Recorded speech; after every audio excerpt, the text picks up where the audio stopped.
Whew. 113.98. The Kings lose another one and now fall to 13-19, 11th place in the Western Conference. It's crazy to think, though, that they're half a game out of the top 10, which, again, let's not talk about the potential play-in right now. It's way too early. A lot of teams are struggling. There are a lot of average teams in the NBA. The Kings are one of them. Some can argue they're below average, right? Because you never know on any given night what this team's going to give you. And that is a definition of inconsistency at its finest. And let's be honest, a bad team. A team that sometimes takes steps in the right direction and then takes 2 steps backwards.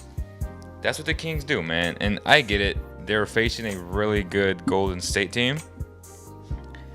But that's no excuse to not execute in the final moments of that third quarter. The Kings are playing well, and then they just lose all momentum.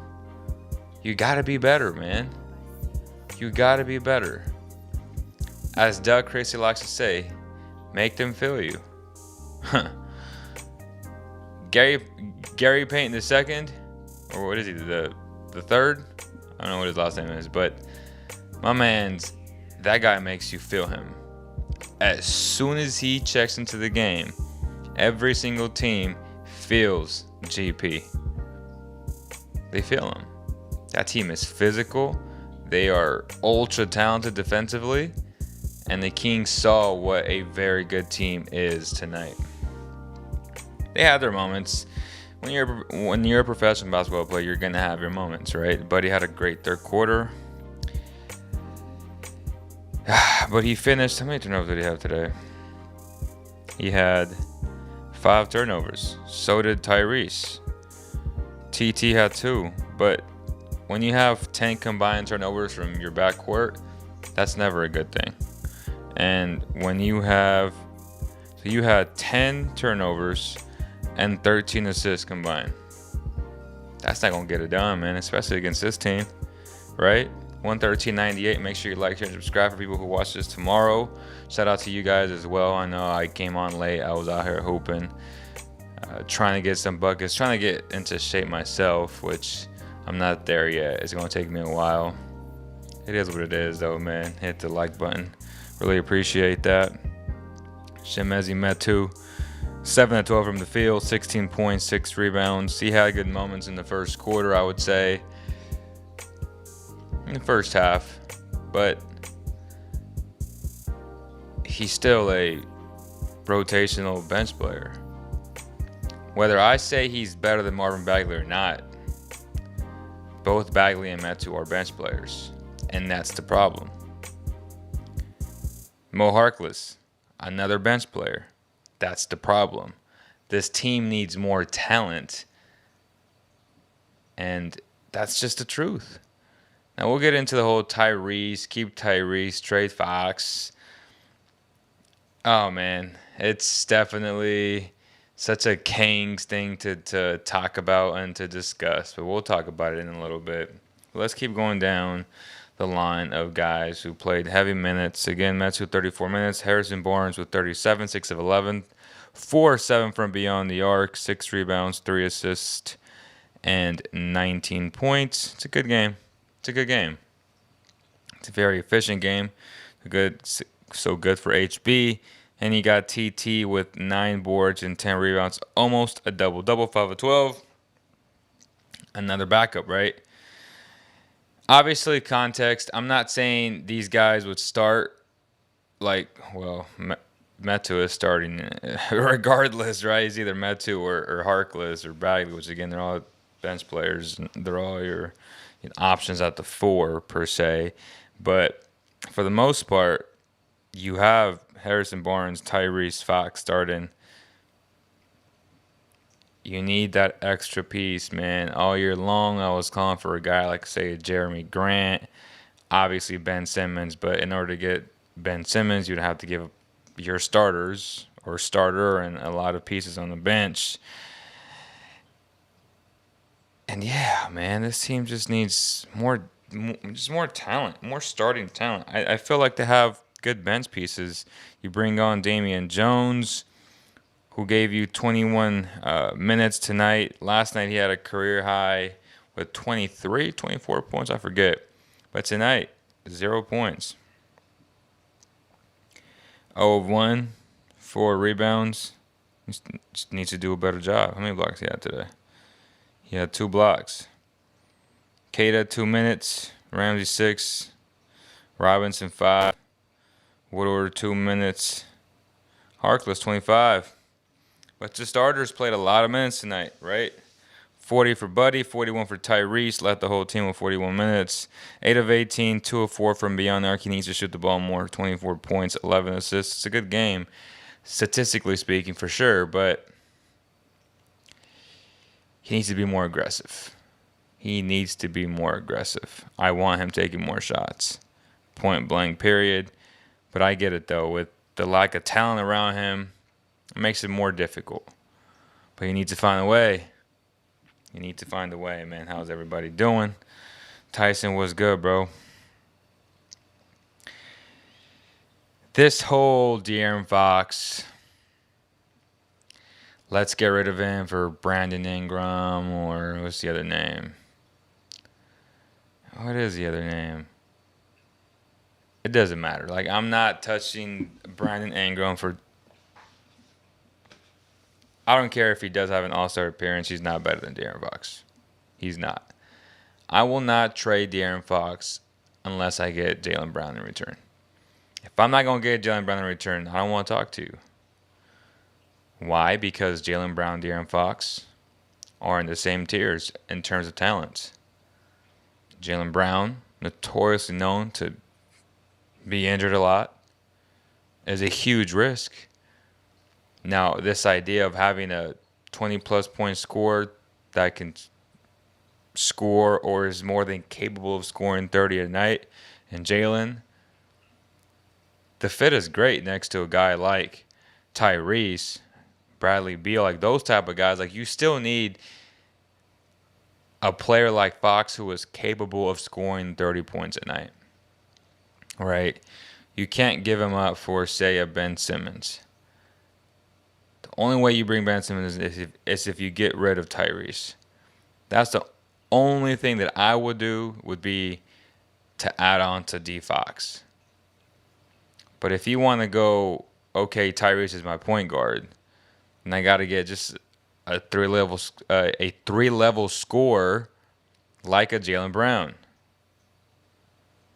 To me, Ingram is not enough unless you add some pieces to that trade.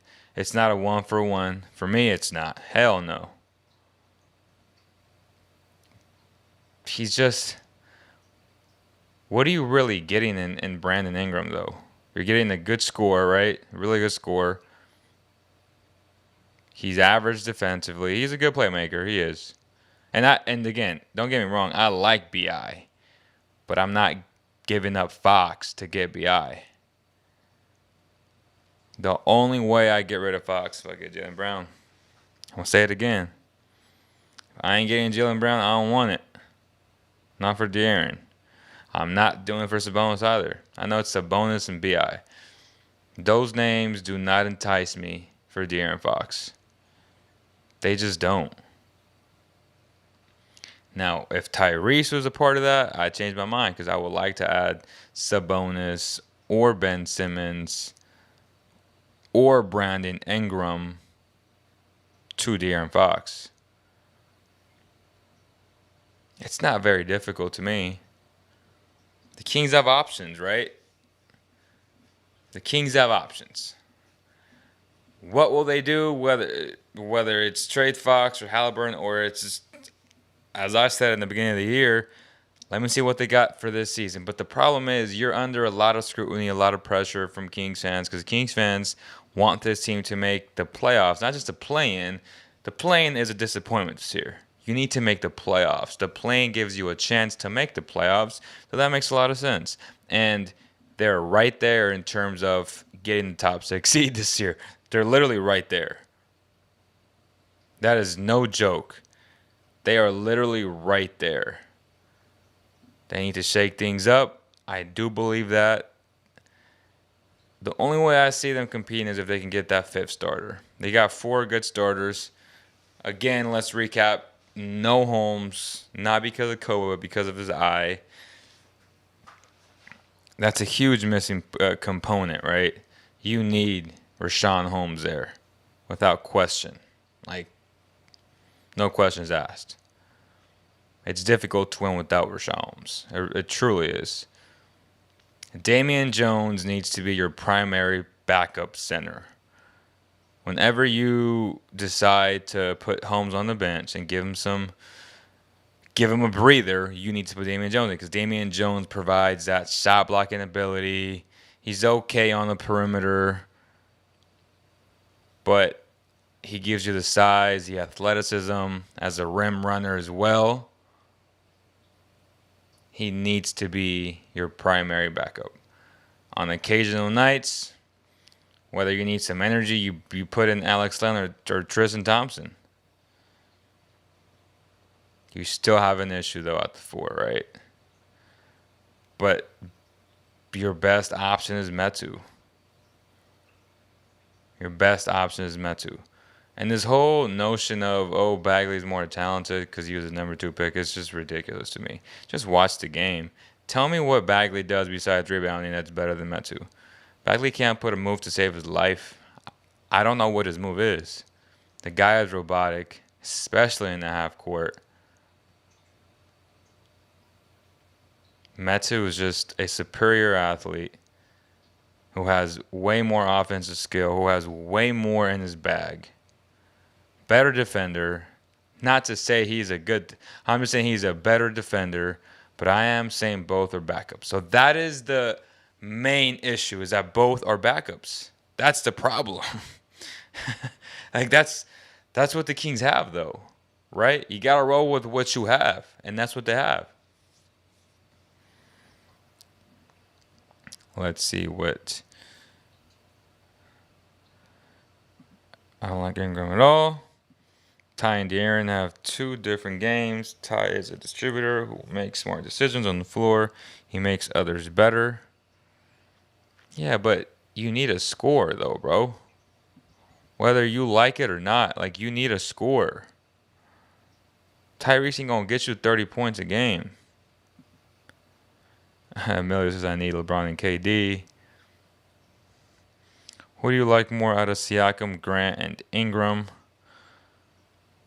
That's tough.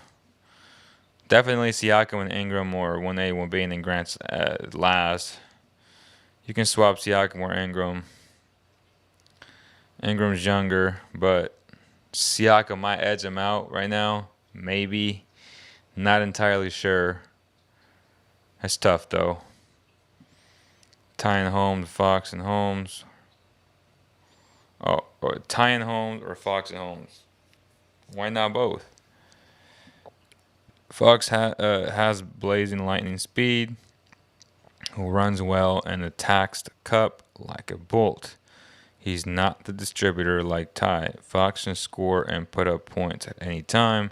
Monty has many options now because this core of Fox, Buddy, Holmes, and Barnes have not cut it for the last few years. Kings in general got a bunch of backup players. No lies detected. No lies detected. Emilio, what's up, brother? Yeah, it's interesting to see what they're going to do because they're 13-19, right? If you look at the standings right now, they are 11th, as I said, half a game out of the 10th. Dallas is 14-15, so they're 2.5 out of 9th, 3 games out of 8th, 4.5 games out of 5th. That's it. It's crazy, but it's true. I think realistically they can get a top 6 if they make the right move. It's more than realistic. It truly is. What do I think? I know a lot of people have been asking me, what do I think about Doug Christie as a coach? Well, we've had 4 games now? Yeah, still in 4. Okay. 4 total games. First night, I think an emotional night. His first one.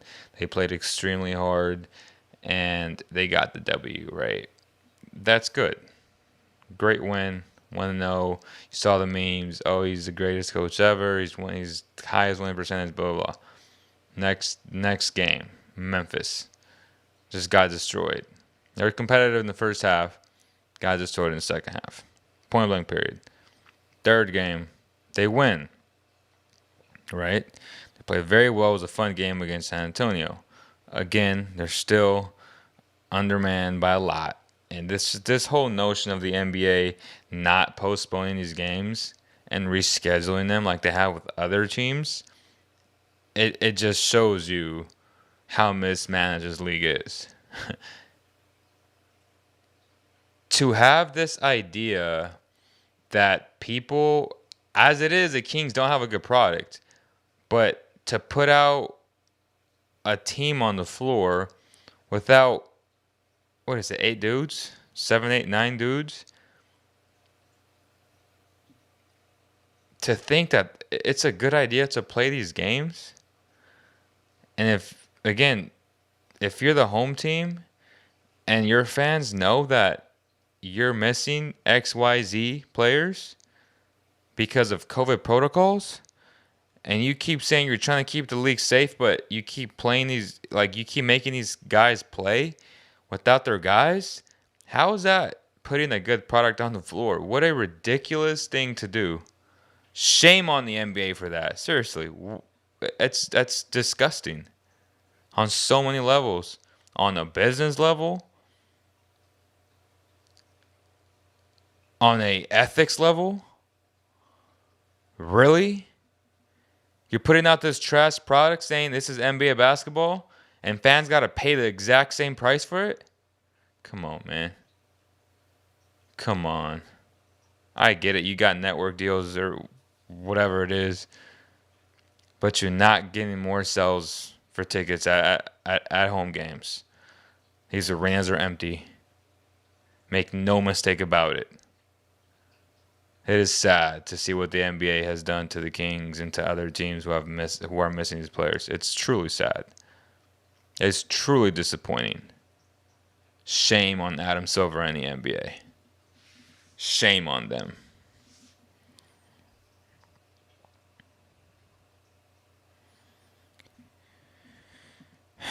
The Stockton Kings basically, plus Buddy and Ty. Christie is looking good so going back to Doug Christie real fast. So Doug is 2-2 record wise. It's hard to judge him as a X's and O's coach right now. The only thing I can say is that I truly love his leadership qualities, and his players do too. His players respond to that, right? He's a natural born leader. Whether or not he's going to be a great head coach or a good head coach, we still have to find out and see. The jury is still out, and that's fair. This is his first year coaching, right? So it's fair to say, well, the Kings in the offseason, they still need to do their due diligence and bring in the best candidates possible. Whether they have Doug apply for the job, he should. They should. And see where he's at that time. But to say, let's just give him the job and, again, not do the due diligence like a reputable franchise would, it's just ridiculous to me. Same thing with Luke. Luke's my guy. I ain't going to interview anybody else because Luke is my guy. Come on, man. Well, Luke was part of that 72 and 19? 72 and 9? Yeah, 72 and 9 team. Okay. What does that mean? See where I'm going with that? It takes time. Do things the right way so that you don't regret making such an important decision. Such an important decision. I don't care what happens from now to the end of the season. The Kings need to do their due diligence, period. Point blank, period. And that's just a fact. If they don't, if they continue to do Kings things, you're going to get Kings results. That's just the way it is, man. And I'm not attacking Doug because I love Doug. But this organization needs to start doing things the right way. And there is a right and a wrong way. And giving someone a job is the wrong thing to do. They've done that far too many times. Far too many times.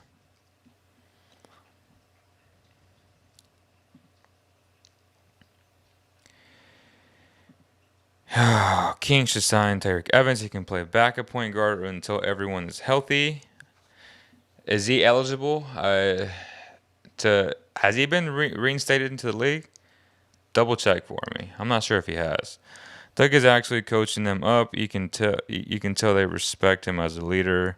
He was putting his arms around Buddy after all his turnovers at the half, and Buddy came out better in the third.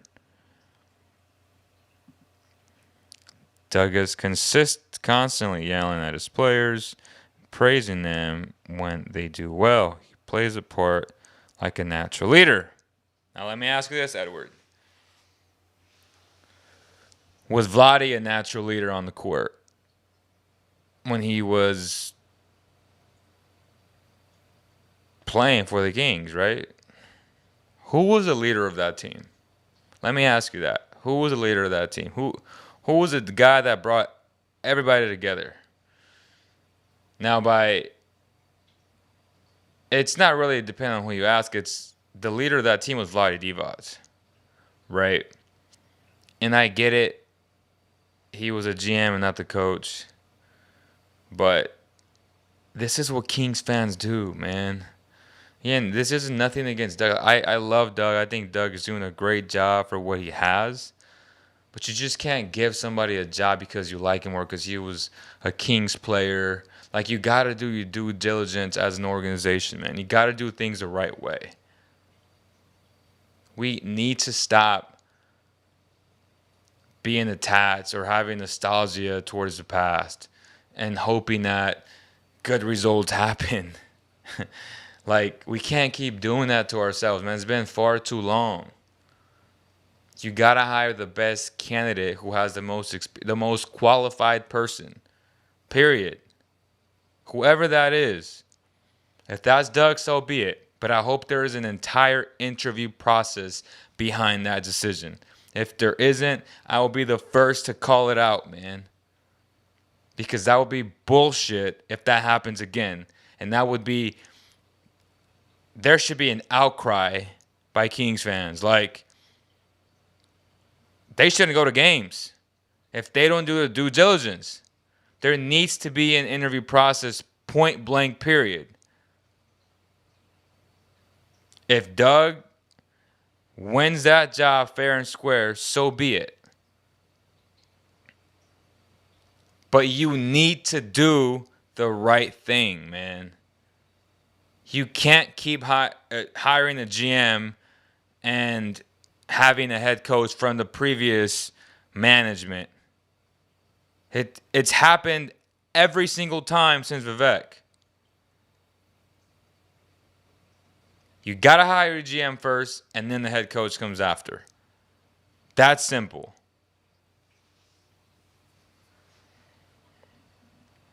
It's not about I'd rather have, because like Alvin is an interim coach. He's not going to be the coach of his team. It doesn't matter what happens. Alvin will not be the coach of his team. He should not be the coach of his team. I've said that 1,000 times. He's a great assistant coach. He is a great assistant coach. It's not about Doug versus Alvin. It's about going after a qualified head coach, whether it's in the college ranks or whether it's a recycled NBA coach who has experience and who has had success. Whether that be Kenny Atkinson or Juwan Howard or Mike D'Antoni.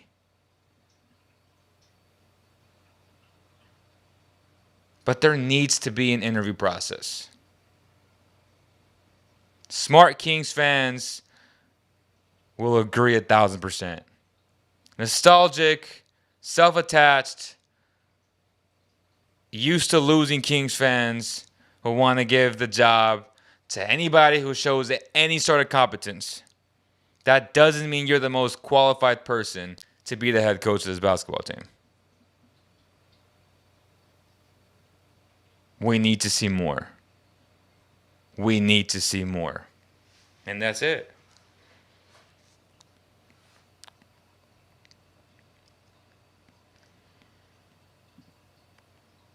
Being a player coach are two different things. I agree the Kings need to do things the right way, but his actions speak volumes at this moment. I'm just saying I like what I see right now. That's it.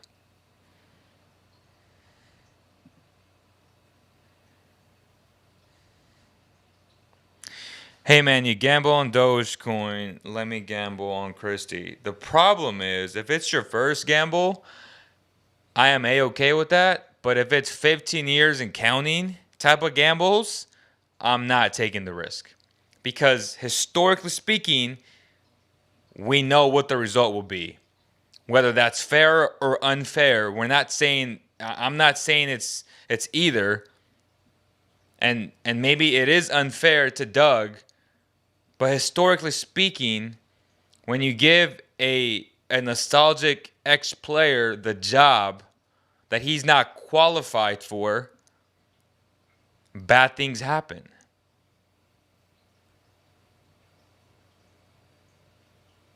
That's just the truth, though. If Doug is the guy, he needs to go through an entire interview process. And trust me, they almost put him as an interim coach. Like, that was a real thing. You got to think about a guy like Bobby Jackson, who's earned his stripes again, has coaching experience, gets promoted to be the head coach for Stockton. You got to see the human element of all this.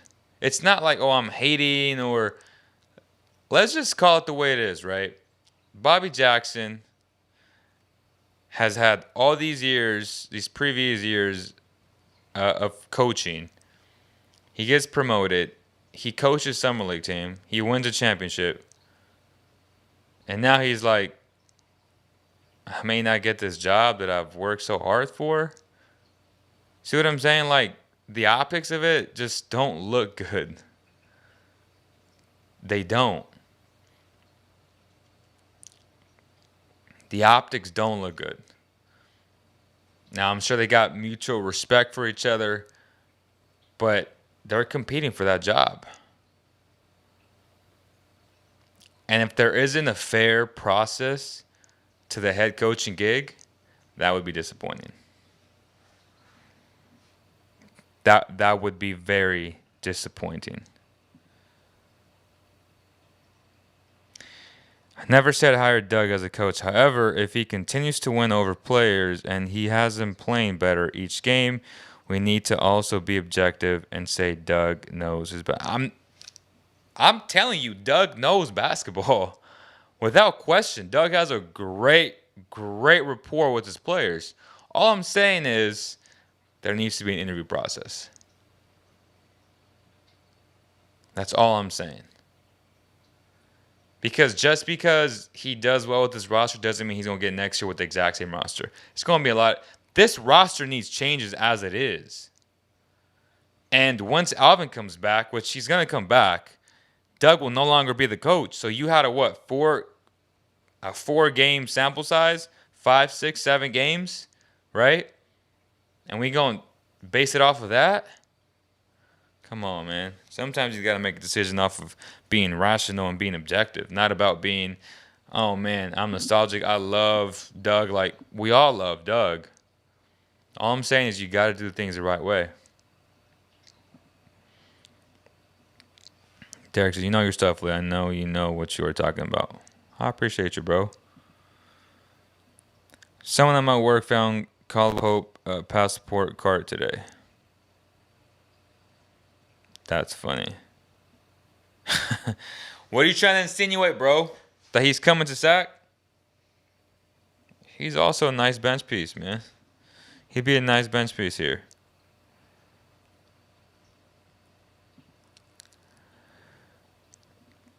Here's what I like about Doug. Yelling at Buddy to go up on players when he defends, go over picks, yells rebound to get other players to focus, yelling, run, move on defense. You can hear him. It's a great thing, bro. That's a great thing, but he can do that from the bench as an assistant coach as well, though. Can he not? Seriously, can he not? Answer that question for me. And the same goes for Alvin. I posed the question, what's going to change with their offense when he's been the offensive coordinator all season this year, all season last year? Like, what's going to change? They made running up and down so they had the sense of urgency of actually picking up their tempo, which they kind of were doing with Luke, right? But other than that, it's the exact same scheme. Alvin Gentry said the exact same thing in his opening statements as an interim head coach. Nothing's really going to change. Like, the philosophy and the scheme is the same. Because he's been running the exact same offense. So what has changed with their offense? Besides picking up their tempo, right?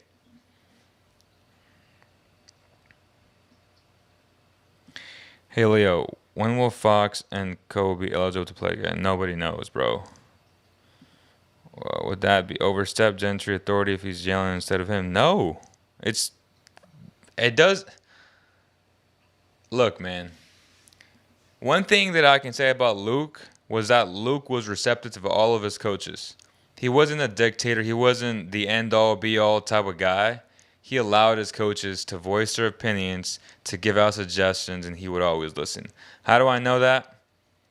Because I was told that by people on my coaching staff, okay? So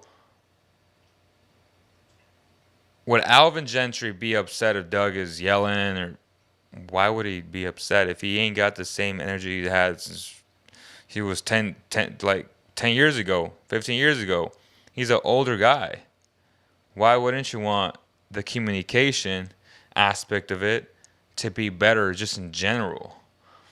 It's not just the coaches, it's the players. They all got to be involved. They all got to be engaged on that bench, yelling, hollering, hey, man, get over that pick. It's everybody, bro. It's a team unit type of thing, man. You need to be vocal. You can't be quiet. These were literally the quotes from today, right? What did Tyrese say? Quiet teams lose, so we've got to communicate more. We've got to talk more. It's just going to help us in the long run.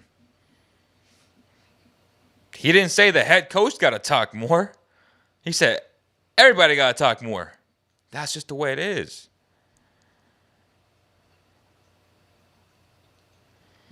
Rico Hines has been just as vocal on the bench, too. Tyson would know. Tyson's been on literally courtside listening to these guys.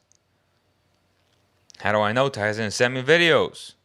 And you guys can watch how close he's been to it. Like,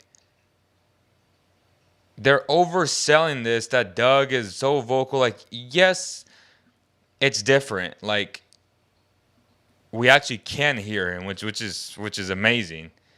But there's been multiple coaches on the staff who have been vocal. That's a fact. Monty can't wait to the deadline. He needs to see what he has. He needs to see that when he goes to the games, that this roster isn't good enough. There it is, man. Let's end it on that. Good stuff, guys. I appreciate you guys, and we're 34 minutes in. Thank you guys for all the love and support. Keep liking, sharing, subscribing on Instagram, Facebook, Twitter, wherever you get your content, man, on YouTube. Shout out to Vince, bro. Like, Vince today, if you guys don't watch the daily best of the day with Vince Miracle, He's on fire today. Okay? He had the 76ers plus 3.5 for 1 unit. Hit. 76ers money line plus 135 for 1 unit. Hit. The Bulls minus 6.5 for 1 unit. Hit. The Thunder plus 8.5 for 1 unit. Hit. The Jazz under 237.5 for 1.5 unit. Hit. The Spurs plus 4.5 for 1 unit. Hit. The Spurs plus 155 money line for 1 unit. Hit. The damn Kings messed up the perfect night. Plus 12.5 for 1 unit. Lost. But you had a chance. 1, 2, 3, 4, 5, 6, 7, 8. 7 out of 8, bro. If you put 100 on all 8 games, you profited like $500-600. That's crazy. I made about, what did I make today? Like about $200-300 today. I had the Spurs minus 5 at the half. They were up by 12. I said I'm gonna take the Spurs. They're gonna win this game, blow them out, which they did. Had the Raiders as soon as they went down 14-13. I took the Raiders to win the game. I said they're gonna win this game with the field goal. They almost ruined it for me because I bet them right before that Carr pick, and then he threw the pick, and I could have got more, like a plus 350, but I got him like at plus 125 for 100, 125 there. So that's 225. What else did I bet? That's it though. So yeah, so I made 225 today. Yesterday, it was a $400 day, so that was good. That was good, man. What are your thoughts on about the squabble between Harkless and Hield? Good, bad? Good, bro. I love it. It should never be bad. That's all good. They're talking. Shows that they care. Dre Lion. Appreciate you, big dog. Alright, y'all. If you guys enjoyed this video, make sure you like, share, and subscribe for more content like this. Make sure you get your Sacramento Proud hats. Hit me up on the DMs on Instagram for that. Shout out to 10th year seniors, man. My boy John. Top Bahamas online media company out there. It's been good, man. We had a good show today. Should be up on iTunes soon. Thank you guys so much. I'll see you on the next one. Peace.